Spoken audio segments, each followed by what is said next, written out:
Hey guys, welcome back. BDCKR here. We're back with Season 5, Episode 1 of our Q&C&A&T. We finally added that extra letter in. And we just want to start this video off talking about kind of how the format of this is going to be ideally not changing, but maybe changing a little bit, and how things are going to be different, at least on our end. Right, because it's a brand new season, but there's a lot of changes maybe behind the scenes that aren't as obvious to our viewers as they are to us. Yeah, so you might notice that the audio quality is slightly different when one of us is talking versus the other one, and that's because we're currently not actually in the same place. We're doing a beta test, I guess, of our new recording setup where we are actually in separate locations. Right, because after this week, we will, by necessity, be in separate locations, not just as a matter of testing it. So we've talked around it a decent amount, but I think at this point the kind of hiding of personal information isn't important to this extent. I'm going off to school, Yeah, so I'm going to be in a different place.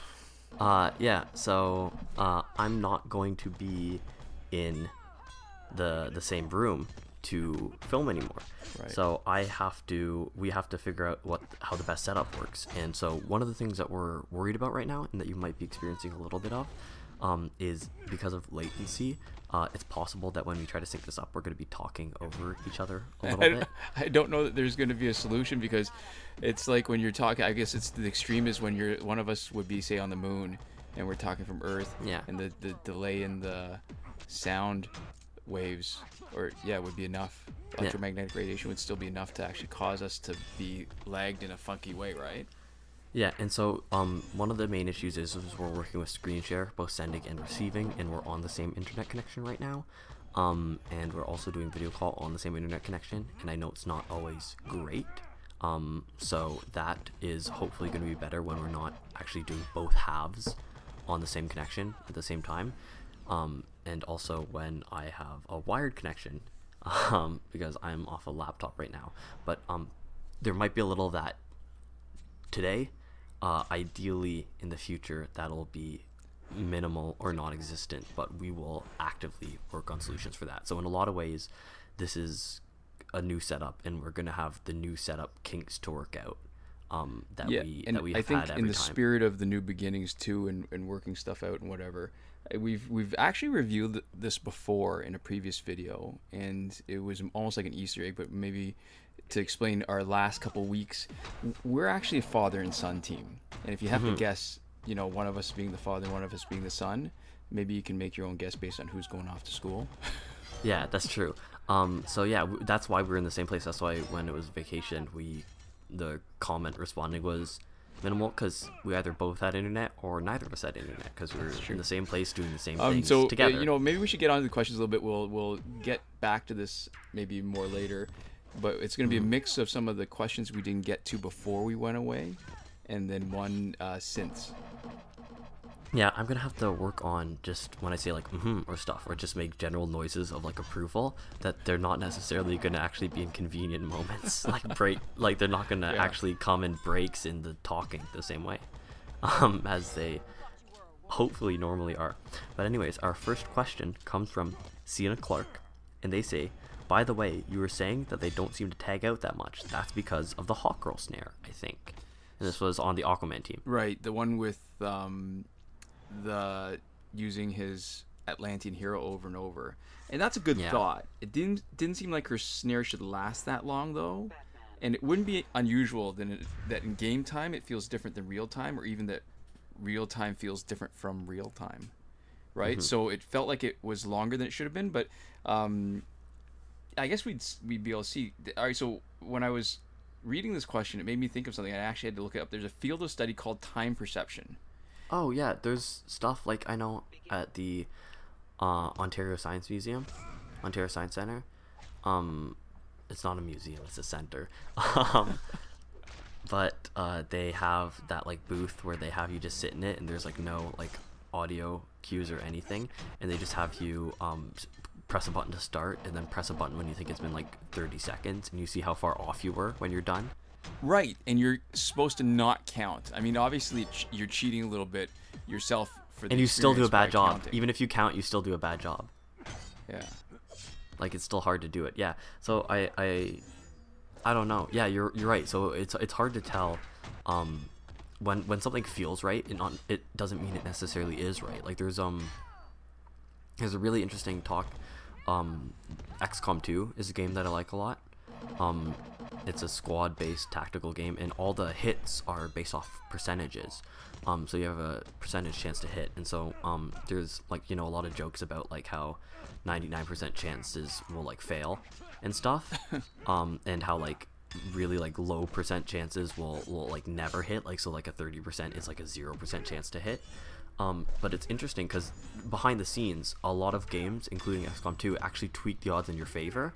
So the average that they display is actually lower than the real average that you're getting, because if it was actually a true average, if it was true odds, it would actually feel like it was way worse. Like, the way that we perceive percent chances are different from the actual true, like, just random chance. So they have to tweak it to make it feel right, and people still complain about it even though it's actually tweaked in our favor a little bit. Right. I think that goes towards the theme that we've had about frustration, right? Yeah. Where the changes in the game, good or bad or whatever, they're universally bad when it makes playing more frustrating. Mm-hmm. Yeah. So I think, it's hard to tell, right? It's hard to know for sure because our perception is so obviously flawed that literally games have to actually design around how poor our perception of truth and reality actually is. So they have to make things feel right instead of actually being right or fair. Right. Yeah. Yeah. No. You know what? I think it's a good point that Senna brings up, and I think it's one of those things where a lot of things in theory you might set up a team a certain way, but until you actually play with them, that's one feature that I didn't think would actually be important, but clearly it seems to be making a difference in the feel of the team when I'm playing it. So that's actually really interesting. Not only had we not considered it, we hadn't considered it when putting the team together. Yeah. So that's cool. Yeah, thanks for the question. Or thanks for the comment. The suggestion? It's true. This is our Q&C&A&T. That's our first C. That's true. Questions and comments and answers and talking. We talk about the comments and we answer the questions. And sometimes we also talk about the questions. Yeah. So, or comment on the questions. So it's a free for all. It's a mix and match. Yeah. Our next question comes from William Boudreaux, and they say it's like playing a different game when gaslight Batman. They spelled it Basslight. And I read it and then thought I made a mistake and had to go back and realize. It's so close on the keyboard, right? Like certain things, it's like transposition errors with numbers. Sometimes it might not seem obvious unless you're familiar with the QWERTY keyboard to know what they mean. Yeah, I was about to apologize for making that error, and then I read it again. I was like, no, actually, it's like playing a different game when Basslight Batman is at level 60 Elite 10 because you're put against really high stat teams. Aquaman Special 1 limited damage has then no effect, and it takes a very long time to complete a battle. I think Warner Brothers should really consider allowing downgrades of stats, or even better, transferring XP from one character to another with some loss between the transfers, just like what happens to your credit total when you buy and then sell a character. Alright, so I guess the first thing before I get to the meat of the answer is, I think we're underestimating here Aquaman's advantage, because the key to his Special 1 being useful is the bleeding damage. And if you're fast enough, when you swap out your Lantern Hero, you can stack the bleeding damage over and over again. And while it's one is running, it gives you an extra 20%. And I think it not only adds up on your Special 1, but also on the damage over time. Yeah. All right, and here's the other thing. We've been saying this for a long time. This would be a much better fighting game as opposed to, it's a two-parter, right? It's a fighting and a collecting game. The fighting part would be so much better if you could downgrade characters. Yeah, strategically, because the problem is higher stats in Matchmaker don't always correspond to a better character or more useful character. So I think what our solution was before is that it would be cool if every time you elite your character, there was like little like up and down arrows, so you could pick what elite level that you're playing them at, right? Oh yeah, for sure. Because until you've played them, sometimes it's hard to know exactly what it's going to be. It's just the point we were making earlier, right? Until you play them, you don't know what it's actually going to be like literally playing them. Yeah. And there's going to be stuff that you don't expect. Yeah. You can make it more of a collecting game too if when you downgrade them, it's not something you can adjust up and down, but if you downgrade them, it's a permanent downgrade. Yeah, that's true. That would be more balanced, and so then you have to earn it again. Right, and then it doesn't become such an arbitrary kind of I don't know what the word I'm looking for is, or the phrase, but that where you get to just play around with it too much like a sandbox, and it becomes another kind of game, right?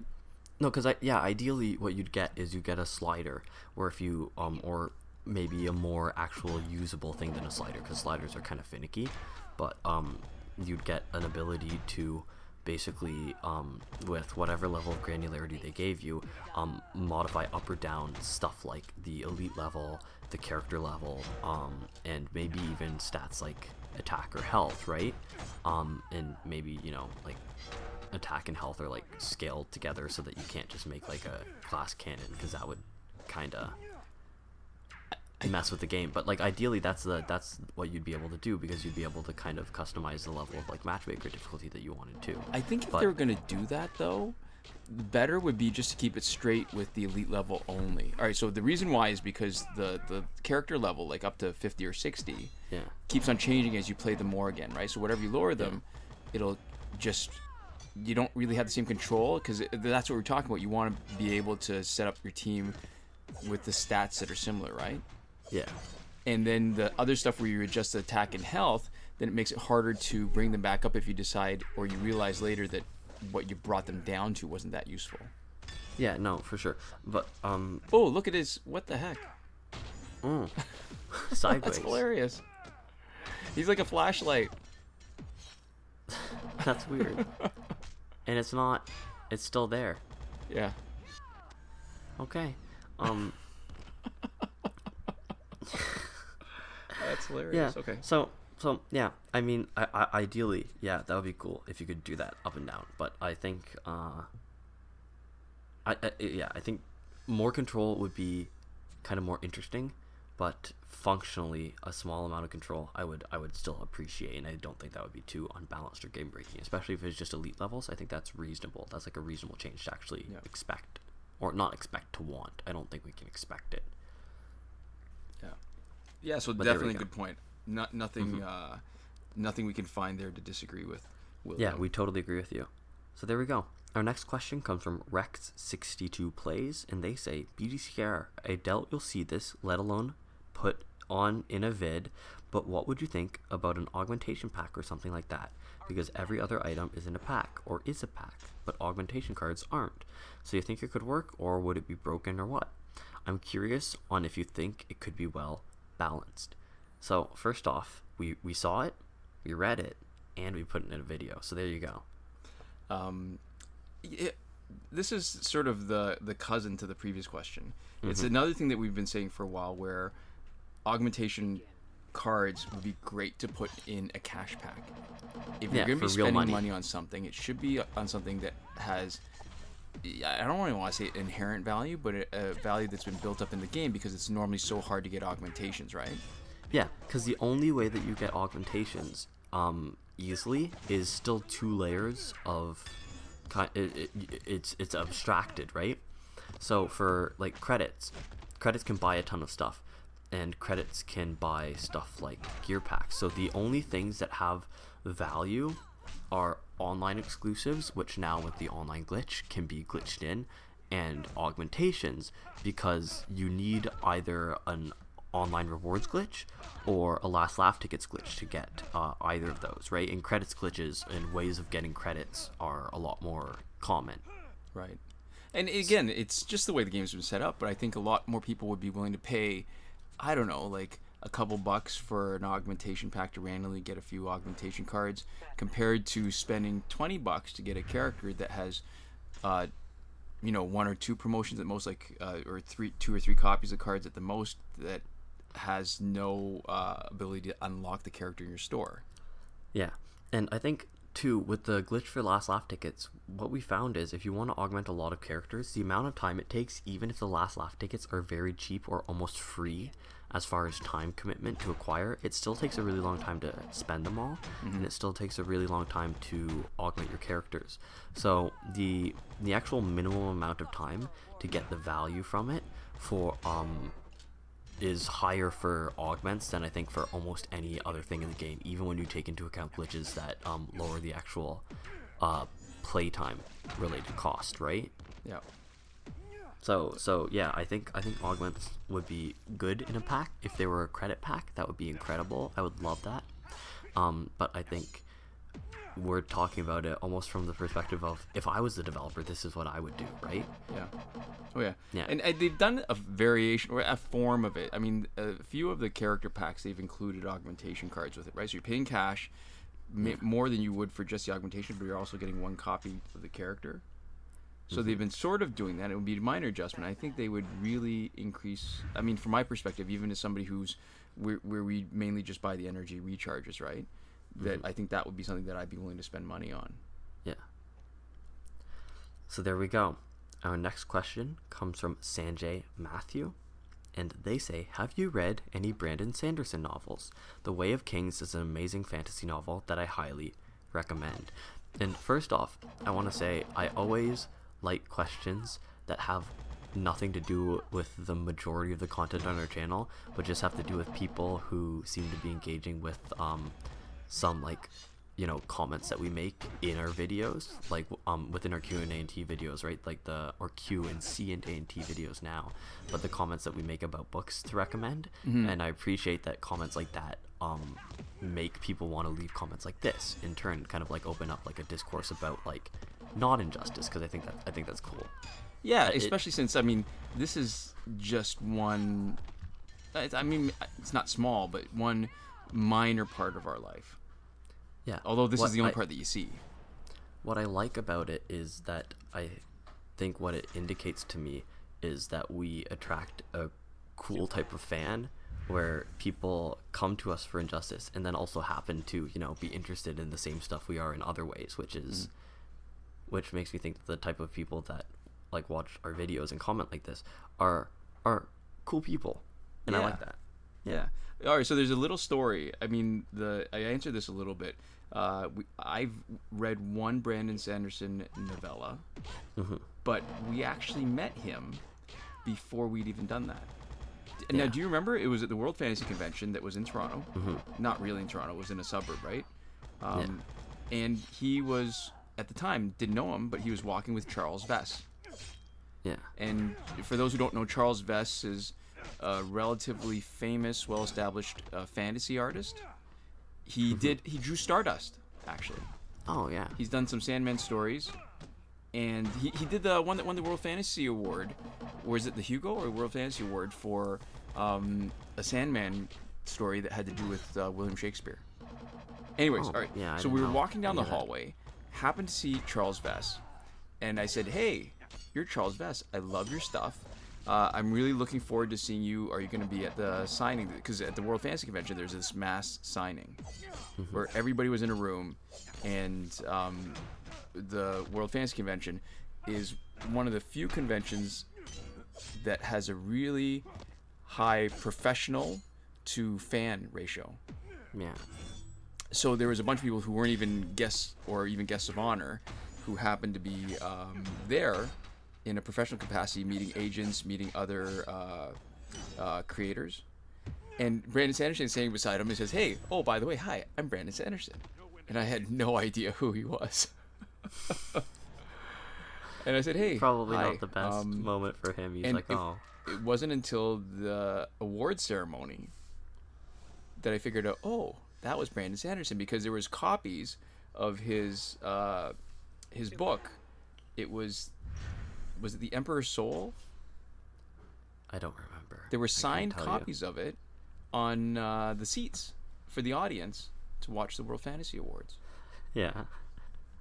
So that was when you met Brandon Sanderson and did not realize that you were meeting anybody of significance. Listen, I don't think I was. I'm pretty sure I wasn't rude to him or anything, but it was just funny, right? Like he was, it's not quite, but I can imagine that it would have a similar feel to. Do you know who I am? Yeah. Do you even know who I am? I was thinking the exact same thing. Because I think he was significant even at that point, right? He'd already written The Way of Kings. He'd already had the Mistborn trilogy out, I think. I mean, that was a spectacular convention. You remember that? Yeah, that was really good. We met a lot of cool people there. We read a lot of books in preparation for meeting people. Me especially. I think some of them you had already read first, but I like discovered that I liked a lot of new people, and then and that was in preparation for knowing that I was already going to meet them. So that was kind of exciting. It was an exciting prospect. Okay, speaking of preparation, I mean, I have so many things that I want to maybe talk about and just say them, like a bit of an oral history to just have them down somewhere. I volunteered at registration for the first part of the first day, and I wish I'd taken the full day off work that time. But I volunteered, and talking preparation, I actually prepared ahead of time by reading through every category and making sure I remember the names of everybody who was nominated for anything, so that when I was at registration and if I saw them, I'd be able to say, hey, you're nominated for whatever category. Congratulations! We're really looking forward to seeing you at the award ceremony. And some of the people were really big names, and I don't know how much that mattered to them, but I know that there's some people where it was their first nomination and they seemed genuinely appreciative that that you knew who they were, that their achievement was recognized. Yeah. Oh, even better. Cool. All right, so the artist guest of honor was Richard Kirk. And he does a bunch of fantasy stuff, and I think at one of his talks he was mentioning that he comes more from a background of fine art illustration instead of the kind of more disposable stuff that maybe comic book artists have been used to historically, so that he didn't run into the same problems where the art that he created, once it had been printed, was treated like crap, right? That the product was the published item and not the actual original art itself. Yeah. So he came to the registration. So I was at the part where they were, not the part where you had your name checked off, but the part where you came in after you'd had your name checked off and picked up a big sack of free books that publishers had donated. He was there, I think, with his daughter, maybe his wife, and it might have been somebody else. And he came in saying, hey, where do I go? I'm not on the guest list. And I said, hey, I know you. You are the artist guest of honor. Of course you belong here. And I think I directed him to where, somebody in a position of authority that would be able to confirm that he was actually supposed to be there, which is hilarious. And I, instead of, at that point, we're supposed to be checking everybody's name off a list after giving them a sack of books so people wouldn't come back and grab a bunch of extra books. And so I said, hey, listen, here's books. And I didn't even bother checking if the people he was with were on the guest list either, because, he's the artist guest of honor, right? It should count for something. It's a big deal. So I handed them, or I said, yeah, these are the books. One of them, I think one of his family was picking one up. I said, oh, not those. Because beforehand they told us that there was a set of book bags where they were running out of books, and they packed them a little bit lighter. So I said, over here are the good bags where they really packed them good before they were there's more running stuff. out. Yeah, and I just handed one to each of them with absolutely no regard for whether they were actually registered or not and official. And I figured, So the cool part about that is that after the convention, at the end of it, he actually remembered us.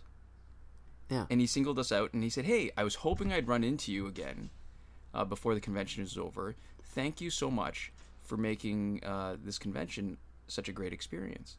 Yeah, and that's cool to hear, because he was the artist guest of honor, so you'd have to imagine that there was other people trying to do that. Or, to get his attention. You've got a story. You've got a great story about Pat Rothfuss. Oh, yeah. So I was a lot younger at the time of this convention, and so I think I was at that kind of age where it was still maybe surprising to some people that I had read the books and also had cogent thoughts about them. Yeah. So it was right before one of his panels. Yeah, and I just walked up to him, and I think I just said, hey, like, I really love your books, and said something, I don't know, specific. I think what I said is that, like, I really like the way that he wrote about the fishery in Name of the Wind in Westminster, and it just made it feel like a real place, and it also made, like, essentially like a workshop sound really cozy, like a place that I would want to spend time, and that was cool. And he was like, oh, thanks a lot. I have something really cool to show you, if I may. And I was like, oh yeah, sure. And so he just reaches into this little bag, like this little backpack that he has, and he pulls out a big copper jot prototype. And he says, oh, so you know, this is a copper jot. I'm like, oh yeah, no, I know I know what this is. And he was like, you know, he was working on it, and he has them, I think, out more properly now. I don't know, like for purchase, like as like a merch product, but that was at the time that he was like workshopping it. And he was like, so, you know, here, do you want it? And he just gave me a copper jot because I said I liked his book. And I think still to date, that's one of like the most just genuinely surprising and super like incredibly nice thing that I think like anybody I'm a fan of has ever done for me. Yeah, that's, so that was really cool. Oh, who else? Tim Powers. Oh yeah, Tim Powers also said something really nice. All right, so for those people who don't know, though, he's the guy that we've recommended before. His books are incredible. He's won the World Fantasy Award more than a couple times. Last Call, absolutely brilliant book that ties in Bugsy Siegel and gambling and magic. He does those sort of hidden. There's a word. I wish hidden I prepared more for histories. this. Sort of the. You know, where hidden histories. Sorry, say again. Hidden histories. Yeah, yeah, exactly. The secret histories, where there's something going on that we just don't realize because we're not smart enough to see it, but it's all this magic in the world. Yeah. All right. Anyways, go ahead. Sorry. Yeah. No. So I was just like, I think at the point where we went to the convention, I hadn't fully finished Last Call, and I'm like, oh yeah, I'm most of the way through it. It's a pretty dense book, but I'm really enjoying it. And this was at the end of one of his talks. This was at the end of a panel. Yeah, and so he offered if I wanted him to explain anything to me, and he also just kind of walked and talked with me a while. He asked me if I was planning to be a writer, at the time, which I guess, you know, if a kid's there and young enough in that World Fantasy Convention, that was probably a pretty safe bet. I actually said, I don't know, I think it would be cool, but I doubt I'm actually gonna, like, you know, do that. But so he actually offered to, he was like, he gave me his business card, and was like, you know, if you ever, you know, decide to write and you need some like help or anything, you know, let me know. Okay, and the reason why that to me is even more significant, it's not just the offer. Historically, all right, so Philip K. Dick, who is also a famous writer, was sort of a mentor for Tim Powers and James Blaylock, and also K.W. Jeter, who is more of a significant artist than a writer, but he does both. And James Blaylock is also won the World Fantasy Award too. So he's coming from, you know, he got a lot of support, I guess, when he was younger, and he's trying to pay it forward a little bit. Yeah, so that was really cool. Definitely that was a place where we had just a ton, like wall-to-wall, really cool experiences. Yeah, so if anybody who's listening ever gets a chance to attend the World Fantasy Convention, you should grab it. It's one of those rotating location conventions where it's not always the same place every year, and each city has to put up a bid to host it for any given year. And like I was saying earlier, it's the one that has maybe the highest ratio of professionals to fans. So you get lots of opportunities to meet a whole bunch of people that are not only just cool, but are really accomplished in fantasy and science fiction. Yeah, so that was just, you know, This was the real kind of more rambly part of the video where we just talk about fun stuff for us. I guess the long answer to your question is, yeah, we've read Brandon Sanderson novels. That's your direct question. We haven't read The Wave of Kings, but maybe we will, right? Listen, I've got a huge to be read list, and it's gonna take me forever to get through it. He's definitely on the list. I mean, I've got a couple of copies of his novels that are signed that I haven't even touched, but it's just so hard finding the time to read all the things that I want to read, is really what it comes down to. Yeah, so we're coming to the end-ish of our video, and I think this is a good time to, especially for anybody who watches this point, to solicit a bit of your opinion. So let us know how this video turned out. We'll probably be able to hear a little bit when we're putting it together as far as the overlap and whatever, but just as far as the format changes, let us know how it sounds, if it's still okay, you know, what you would like to see from us, and you know, what you'd like to see us maybe try to work on as far as production quality right now, because there's almost definitely some kinks to iron out. So this is a good time for you to offer constructive criticism that we will not be made sad by. Or even unmitigated praise. I'll take that too. That's true. And one of the things actually people would have noticed way earlier is that with the beginning of the new season, we're actually starting with a different team. We're not going to change it all the time, but this is what we consider the best MP team, and we had a video published just a few days ago demonstrating this exact team. Yeah, and to be clear, always give us constructive criticism. We're always happy to hear it as long as it's polite. But yeah, so let us know how it turned out. We're excited. This is definitely just an interesting period personally in my life, but this is going to be interesting, and this is going to be a lot more sustainable if it works as a method of content creation, because this is a method that really only requires an internet connection and devices wherever we are. Yeah.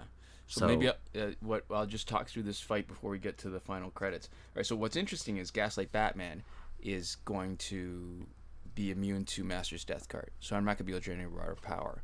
It's tempting to bring in Wonder Woman anyways, because even if I take the burn damage, I can usually get a couple of special ones in for free that don't touch them, so I can give more power to their team.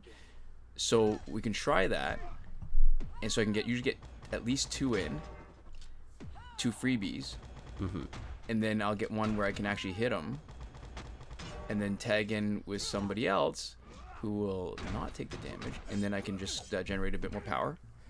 He's great because he's got Quake Engine, which will... Oh, we just crack him open like a nut, and then Wonder Woman's going to knock him out. Yeah. One thing that's going to be a little bit harder is I don't get the same frame rate when I'm watching stuff. I get a pretty low frame rate for screen sharing, because that's... I just think the nature of screen sharing, so it's a little harder for me to watch. Oh yeah. Now is going to be alright. So this part of the fight is going to be harder. Oh, actually, I've generated 2 bars. I'm going to take care of Gaslight. I just don't like tagging in against Gaslight, really, just for that reason, because of his passive that sort of interrupts what I'm able to do when I tag in. Ooh, sweet. Yeah, the reason why this team works the best, I think we said it in our video, is that it's all offensive for Aquaman and Wonder Woman, and by the time Superman comes in, he's usually pretty strong, and if he's not, the longer the fight lasts, the better he gets. Yeah, oh, and there we go. Just any damage. Yeah. Perfect. Just a sneeze. Okay, so that was the last fight of the video, I think. Right. I think there's a couple more. Do you think anybody's going to have patience for us? Oh, you know what we can talk about? Oh, there's a couple more. Right. Where we were in the last couple weeks. Oh, yeah, okay. Do you want to... Or maybe we want to make a bit of a... We can...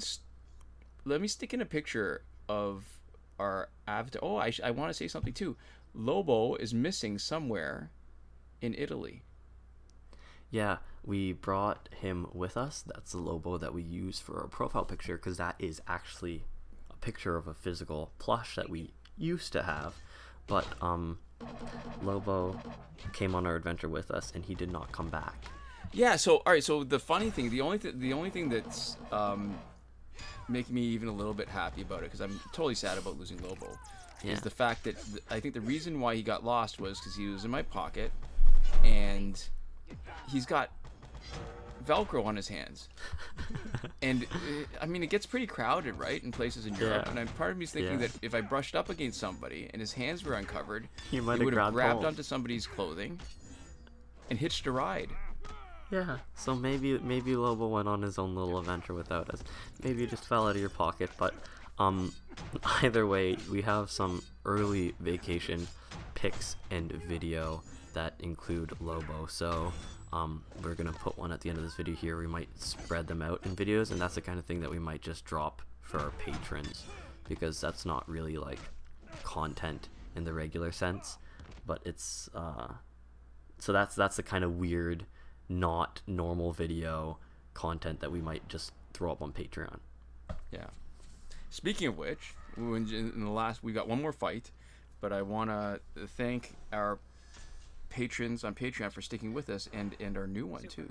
Yeah, and we say sticking with us, we did post a ton of videos while we were away. This is true. Like a lot. Yeah, nothing we were sort of up to date or current, but yeah. Yeah, we were expecting to not really post many videos while we were away, and it felt different just because we weren't going to be there, but then we prepped enough that we realized that in a lot of ways it was, minus the recaps and Q&A, it was pretty much business as usual, and we replaced those with other content, so it was good, and it was apparently good enough that somebody else decided to toss us a buck. So we'll give an early thank you to Chris Wolf, who is a new patron at the $1 gratitude tier. Yeah, and we also have a big thank you to Eddy G, Edwin Felix, and Console Peasant, who are supporting us at the highest last word tier, iProphet, who's supporting us at the Your Message Here tier, and Shawn, Farrell, and LAIN, and Daniel Simonson, who support us on the credited level. And not to ignore anybody else. There's still Force Viking, and Laszlo Girdradas, and our, as you mentioned earlier, Chris Wolf. Yeah, so there we go. Thanks to everybody for, supporting us, continuing to support us. We appreciate you a lot, and we hope that we will continue to earn your support as we do new stuff and do the same stuff in new ways, which is what we're doing right now. So a huge thank you to all of our patrons, but also everybody for watching. We really, really do appreciate you guys and your support. We'll see you next time. Komoda.